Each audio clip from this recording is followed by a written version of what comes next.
All right, good afternoon. Thank you all for coming. I'd like to call this meeting to order and ask you to rise and join us in reciting the Pledge of Allegiance. We pledge allegiance to the flag of the United States of America and to the republic for which it stands, one nation, under God, indivisible, with liberty and justice for all. Thank you. All right. Call to order. Pledge of Allegiance. All right, first up, and I believe your handouts may be in reverse sequence, at least my backup was. Okay, I have my own. First up, we have our Public Works Director to hear, consider, and act upon the following resolution. Resolved that Michael C. Tetro, First Selectman, be and hereby is authorized to sign the agreement entitled Second Supplemental Agreement between the State of Connecticut and the Town of Fairfield for the construction, inspection, and maintenance required in conjunction with the replacement of the Harbor Road bridges. These are bridges number 04950 and 04951 over the Mill River, utilizing federal funds and a project grant under the state's local bridge program. Mr. Michelangelo, may I have a motion to accept? Yep. So moved. A second. Second. All right, Mr. Michelangelo, will you fill us in? Okay. This is the Harbor Road Bridge, which was constructed several years ago and is now in the closeout phase. Bill Hurley, our engineering manager, was here from day one throughout the whole project, so I'll let Bill better describe the project. Thanks, Joe. Did you get the summary of the Harbor Road, the simplified version? Okay, good, great. I hopefully was successful in trying to make it as simple as possible, but the current town-state agreement has been revised to incorporate the additional construction and inspection costs that were required for the project. It also eliminated a 15% cap ratio, which were for the inspection costs as they related to the construction. The town fought for these over several years, and now the state has finally agreed. So the 100% reimbursement of eligible construction costs and inspection, which will be $3,575,229 as listed in the agreement. That's good news, I think, for the town. In the past, it was a lot less than that, and we've got it now to where it's 100% of the reimbursement for all the eligible costs. The contractor and consultants have been paid in full, basically totaling $3.6 million. There are no additional costs or payments required. No bonding is necessary. This was confirmed by accounting. And just a little history of back in 2006, there was a special appropriation which gave the funding the $3.9 million because we didn't know the exact figure back then. The slight difference, if you might have... Just to clarify, the authorization for the town to expend money on this total $3.9 million. That's correct. And you're saying just over $3.6 million was actually expended? Correct. Okay, so it's well under the $3.9 million authorization? Yes. Okay, thank you. Just want to be clear. There is a slight difference, though, in the actual expenses and the reimbursements of $26,413, which ended up being 0.7% of the total cost for ineligible costs during the construction. These were costs associated with the use of stainless steel hardware for the timber guide rail, and we had to provide winter access with safety features for, there's a couple of businesses on that island, if you're familiar with the Harbor Road Bridge. And they were approved by Rich White. These items were paid for in previous DPW operating accounts. So by authorizing or approving this resolution, it then enables the state to start finishing those reimbursements to the town.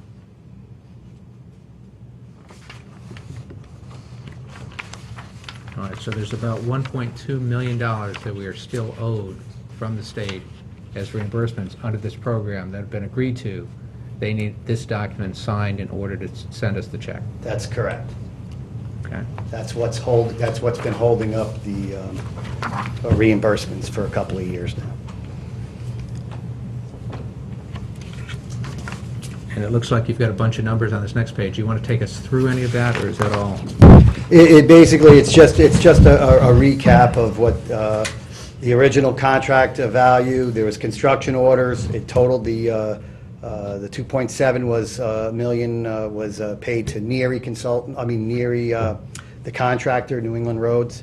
The $781,000 was to C Consultants, the construction administrators and the inspection group. In the agreement, it was 785 because, again, at the date of the agreement, they hadn't quite finalized the numbers. So we would obviously get reimbursed with only actual costs. They don't give us more. So, and then, and as I said, it shows the 26,000 for the ineligible costs. So I would recommend that the first selectman sign the resolution so we can get the reimbursement. Or in this case, that he be All authorized to right. sign by this board, yes. All right. Sorry Any for- questions from my colleagues? Do you have any? No I question. just have a couple quick ones. Go ahead. Tetro. Quickly, the contractor and the consultants are all paid in full, so there's no outstanding obligations to either one of them? Because I do recall that there were some discrepancies in the contractor's amounts due at one point about a year ago. You know, they were at one number and we were going to settle at a smaller number. So can you just walk us through how complete that is and if there are any hanging obligations to any contractors? We are now full, complete. That's one of the reasons why the closeout took so long, is that there was a discrepancy. Way back when, around 2007, as the project was finished, the contractor had submitted claims that totaled almost over $500,000.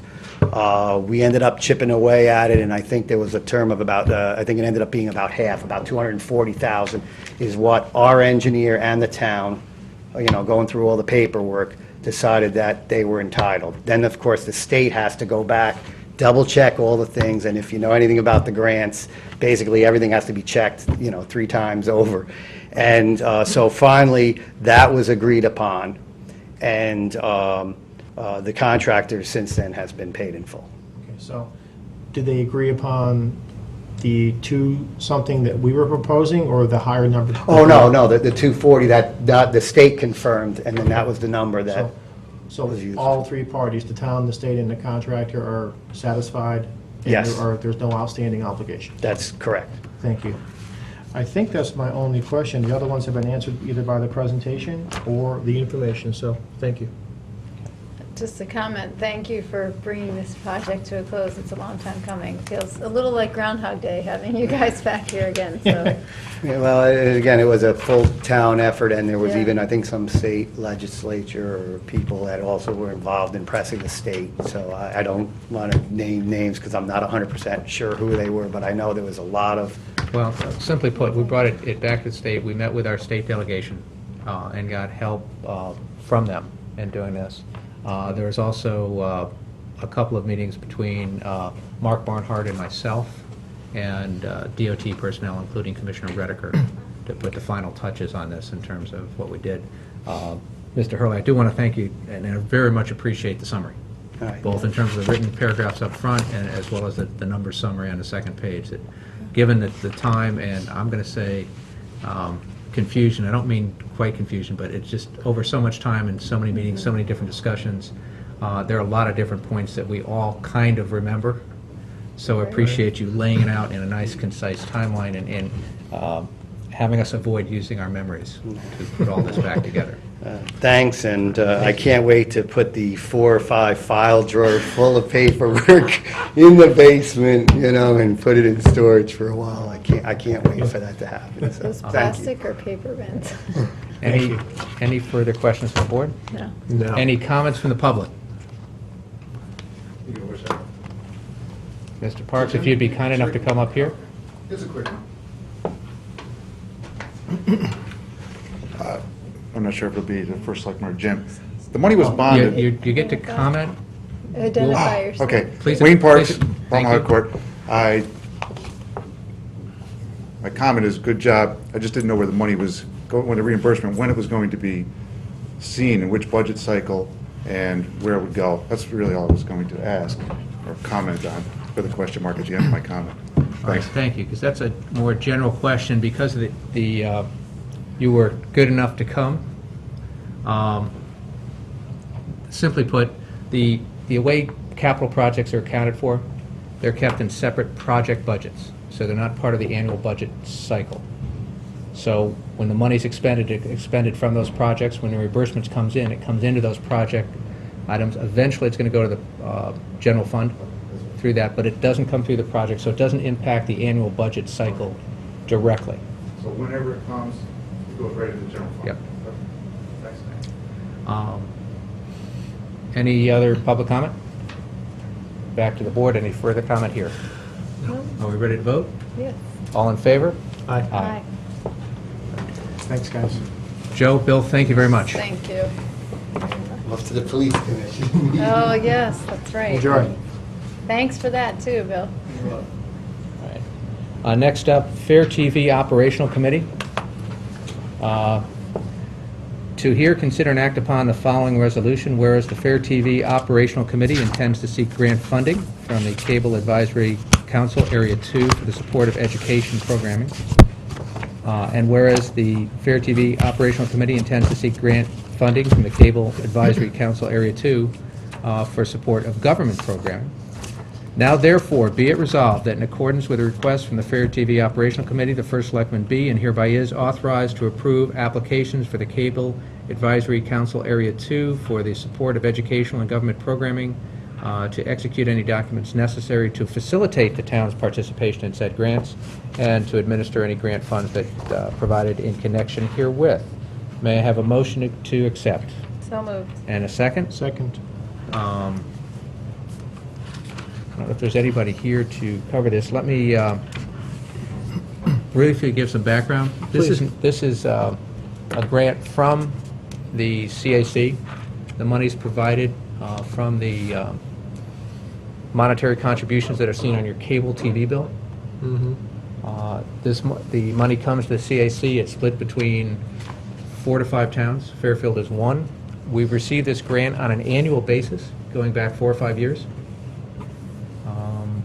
And this is this year's version of that. In the charge, which you've seen attached, it says that the Fair TV Committee needs to have any applications for grants approved by this board. And so this is the administrative step in approving the grant. We don't have the grant yet. We don't know what the dollar amount will be given yet. We know the grant obviously identifies what we'll apply for. But the charge of the committee requires that we approve the grant application. So this is that administrative step. Good. Thank you. And if there are any questions, I'll do my best to answer those, and perhaps we can tap on Mr. Spino if we need some additional information. Just Go ahead. a comment, I know that when we did the charge, we have a June 30th timeline on here, so, hopefully at some point, we'll be hearing back from the committee and can talk not just about the grant, but in general, the process going forward. I look forward to that. All right, good. Any other questions or comments? Just a quick question, as far as the amount of the grant, and it's just not clear to me by reading through here. There's an income statement with budgeted expenses, and do we apply for a specific amount, or is it up to a specific amount? And are there any opportunities to apply for more monies, or are we limited to a number? There's about $100,000 In total? in total is provided to the 4 towns: Fairfield, Milford, Orange, and Woodbridge. Well, it's available to all 6 towns. Jerry, Mr. Spino, if you'd like to, if it doesn't increase your No, contractual obligations to be in front of the camera as well as behind the camera. So while Jerry's coming up, I think I recall this from a previous meeting, there's like a global limit for all of the towns to take a piece of, is what I'm hearing? The application to that, I think the amount we've gotten over the 4 or 5 years has varied a little bit from year to year. Right, They have helped us fund some of the equipment that we use on a regular basis, right, and also fund a portion of Mr. Spino's compensation. great. essentially, as Mike said, we apply annually, once a year. They spend all the money, divided up between all applicants. The grant is based upon town-specific activity. It's to support town-specific production and activity, as opposed to the regional faction, which Soundview controls the larger portion of money. There's no limit per se on what you can ask for. They will trim it if they need to when they look at all applicants. Just if I can clarify yes. for a minute, the Cable Advisory Council, you are one of our I'm a member of the representatives on Cable that. So Advisory just so we're Council, clear, Oh, okay. Yeah, Jerry as speaking well. as a member Yeah. of that group. I'm also treasurer of the Cable Advisory Council. So they have a subcommittee called the the GATA, Government Access Television Alliance, and they're the ones who oversee the grant process within the Cable Advisory Council, and then the Cable Advisory Council as a whole votes on each grant. Okay. And each town, of course, when their grant comes up, excuses themselves. But just to answer your question, it's a once-a-year thing. We're, as Mike's, the first selectman stated, we're seeking funding to support labor as well as some equipment purchases, mostly just to upgrade some equipment, some additional microphones and things of that nature. Good. Everybody good? That's good, thank you very much. All right, any comments from the public? All right, seeing none, back to the board. Are we ready to vote? All those in favor? Aye. Thank you. And thank you, Mr. Spino, for stepping on this side of the camera. Tax collector refunds. May I have a motion to... There are no There are no refunds. refunds? All right. So we'll take no action there. While there are no other items on the agenda, I did want to mention that today was Girl Scout at Town Hall Day, and we had 60 young ladies come through, spend time with each of the department heads, and get a chance to see what Town Hall is, how it works. It was a great day, I think, for the young ladies, and a phenomenal day for the department heads and our staff that got to share some time with them and educate them about what they do as part of that. There will be on Fair TV a segment immediately following this session, not part of our meeting per se, but immediately following this, that will include some, I believe, interviews, Kristen, you said, from some of the young Girl Scouts that participated. Yes. So I've been told that they are very informative, interesting, and worthwhile watching, so I'd ask you to stay tuned for that. Fantastic. And then I believe, Mr. Kiley, you asked for a moment of personal privilege, and while it's not on the agenda, I think it is within the concept of what we're doing, so Oh, thank you, the sir. floor is yours, sir. Great. The reason that I asked for a moment of personal privilege was, there's been a lot of information in the media over the last week or so about the Pequot Library and the reduction to zero from $350,000. So I just wanted to open it up a little bit for us to, at least from my perspective, to take a step back and, reiterate our support or my support of the budget that we passed, which was inclusive of the $350,000, and, reaffirm my position that I hope we're able to reverse it through the appeal process, and I hope that that's able to be done at the full amount for $350,000, and just to confirm that, that I still stand behind our budget, our vote, and our support of Pequot, and we're hoping to get the situation resolved. So it's a big topic, it's out there, it's happened since we last voted, and I thought it was worth a minute of our time, just collectively as a group, informally, to talk about it. Do you have anything to add?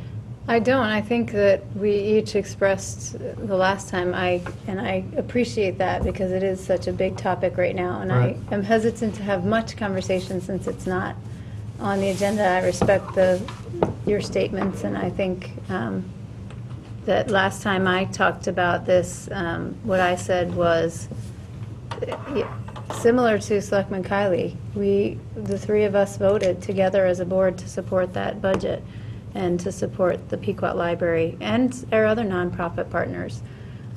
My feeling is very much, and again, I'll just say what I said last time, is that the work of that committee that I'm a part of as a member of this board is not complete, and I really feel strongly that there's an important conversation that people would like to have about us and our nonprofit partners, and I think it's fair to have it, but I don't think that now is the time to do that and in this fashion.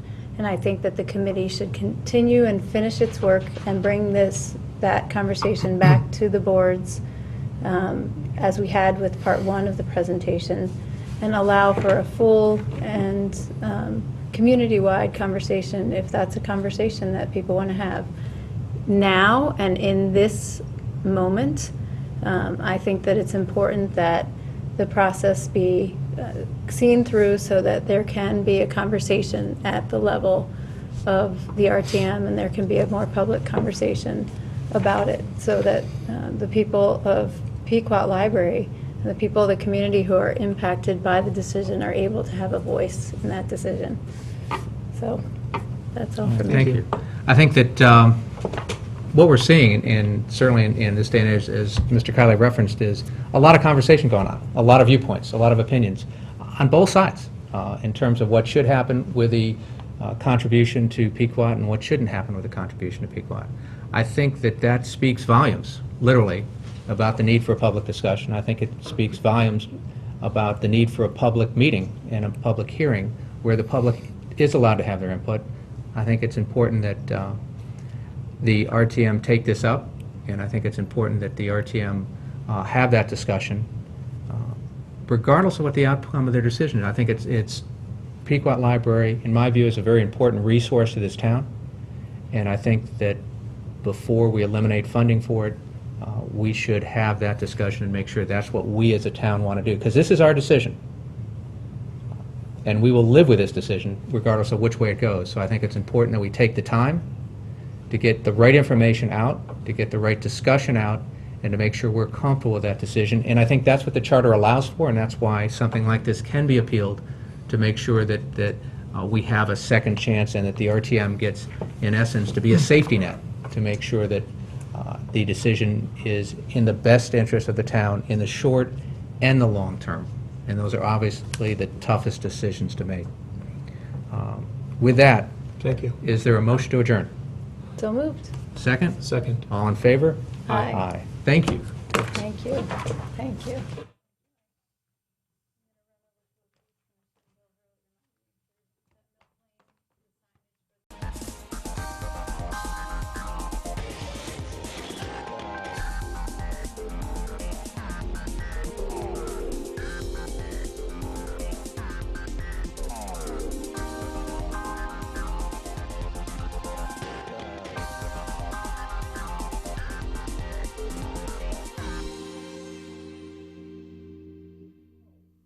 My name is Lily, and this morning I went to Operation Hope, and a few things I learned was it was started 27 years ago by citizens, pastors, and town officials.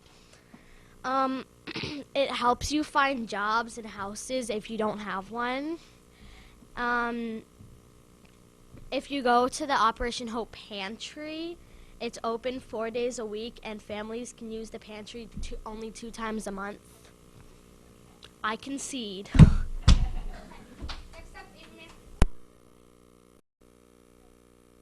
My name is Maria, and I was in the building this morning, and he told us about how raising houses was done, so your house wouldn't get flooded during a storm like Hurricane Sandy or Irene.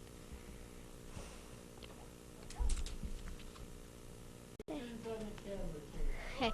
Hi, I'm Tony. I went to the recycling and solid waste department today, and I learned that the yard wastes got brought to a harvest company, and it turned it into mulch, and then they sold it. I also learned that they collected electronics and recycled them, and they saved lots of money from doing that recycling.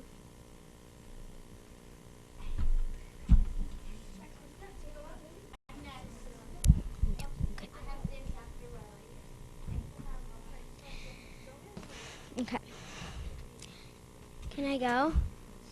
Yep, that's good with the camera. Hello, my name is Claire Kutzo, and I went to the purchasing department this morning, and I learned that they hire companies to clean up damage from storms. Next. Move the camera around. Hi, my name's Juliana. Today I was in the building department. I learned that blight is a neighbor who are bad and don't respect their property. And after a storm, people go around and put an X on every house to search to make sure nobody is injured and no pets are alone.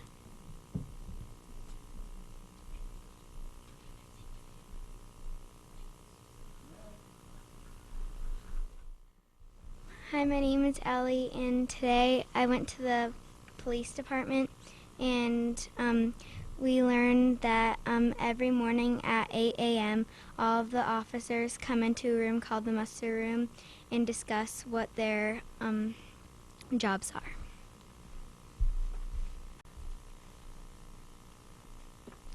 Hi, my name is Tess, and this morning I went to the Parks and Recreation department, and I learned how to register someone for a beach sticker and how to make gym cards. And this afternoon I went, and then this is my gym card. It's little, and then it has my name on the back of it. And it's really cool because you can there's all different things that you can register for, and sometimes if you do multiple things a lot, they can look you up and they can find all the different sports you've done. So it's kind of cool and kind of scary too.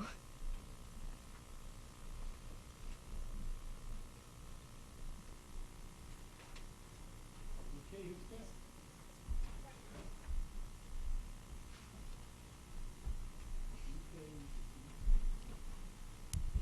Hi, I'm Mimi, and today I went to Housing and Economic Department, and I learned that there are about 2,200 businesses in Fairfield.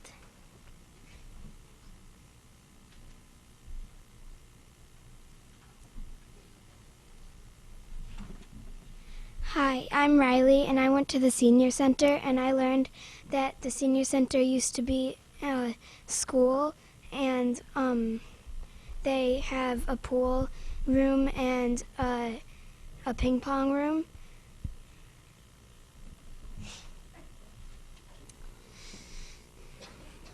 Okay. Hi, my name is Maggie, and today I went to Operation Hope, and we learned that the pantry is open 4 days a week, and every family can visit the pantry and get food or supplies from there twice a month.